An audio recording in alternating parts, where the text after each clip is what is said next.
What are we doing here? And where are we gonna go? It's like we just woke up one morning, and then it's welcome to the show.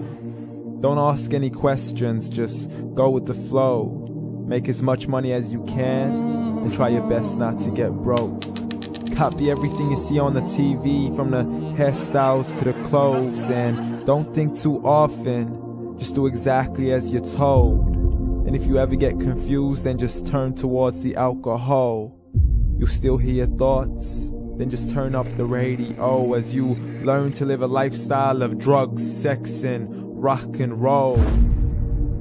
But in all honesty, I just need to know, is there more to the cycle than growing and getting old? Living and dying just to leave behind a happy home and a whole lot of property that somebody else is going to own. I just really need to know before the casket's closed, 'cause I'm not willing to gamble with my soul, nor am I ready to take any chances. These are just simple life questions, and I'm just searching for some answers. Like, what are we doing here? And what is our purpose? How did we get here, and who made us so perfect? And what happens once we go, or is this world all really worth it?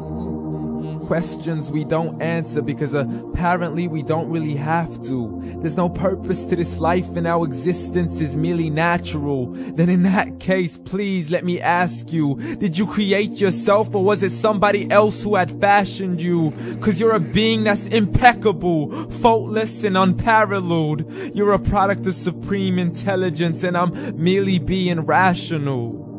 For there isn't a camera on this earth that can come close to the human eye, nor a computer that can compete alongside the human mind. And if the whole world was to come together, we wouldn't be able to create a single fly. So many signs, yet we still deny.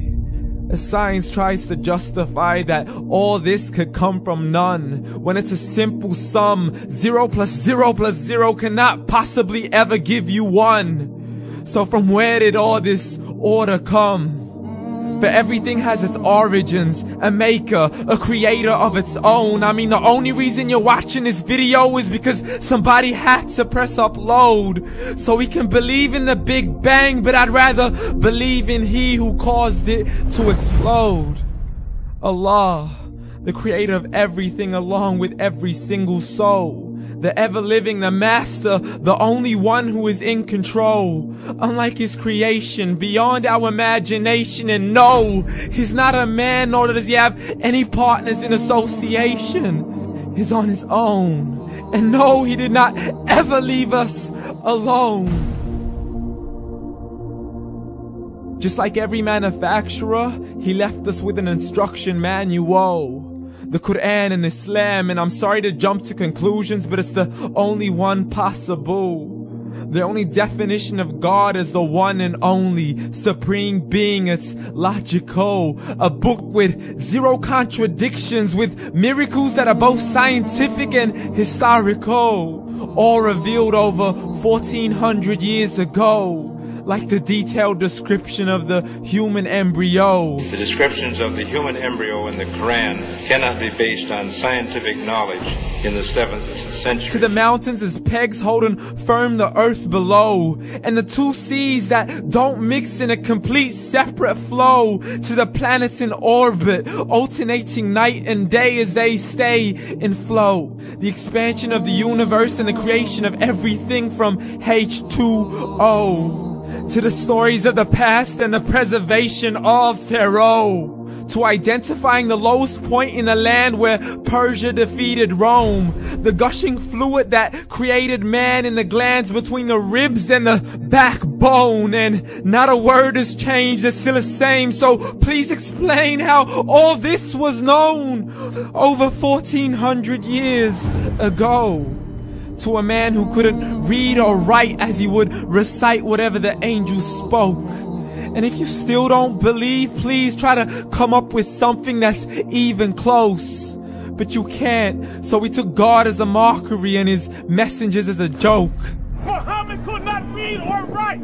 How's somebody who can't read or write gonna start a religion? Dismissed his scriptures as legends and tales of the ancient folk, as we live life according to our whims, desires, and hopes. saying this life is the only home we will ever know. We will live then die, then simply turn to bones. YOLO! Correction, after the grass dies, the rain arrives and it regrows, and Allah promises to do the same thing to your very soul and bring you back from your very fingertips to your toes, as the all-seeing supreme being watches us so close, and we are surely being tested in our wealth, our health, and our self, and everything that we've been blessed with. So believe, for we will surely be resurrected and be brought back to our Lord and account for every single deed, as He hands us our books and orders us to read. From the bad to the good and everything in between. You yourself are sufficient for your own accountability, so don't be mad at me. You are the one who thought He wouldn't come back to me. I gave you a whole life long to search after me, but you were busy in all that which was temporary. So read, and glad tidings to all those who believed. And if you disbelieve, read. And don't let that day be the first day you find out what your life really means. Read.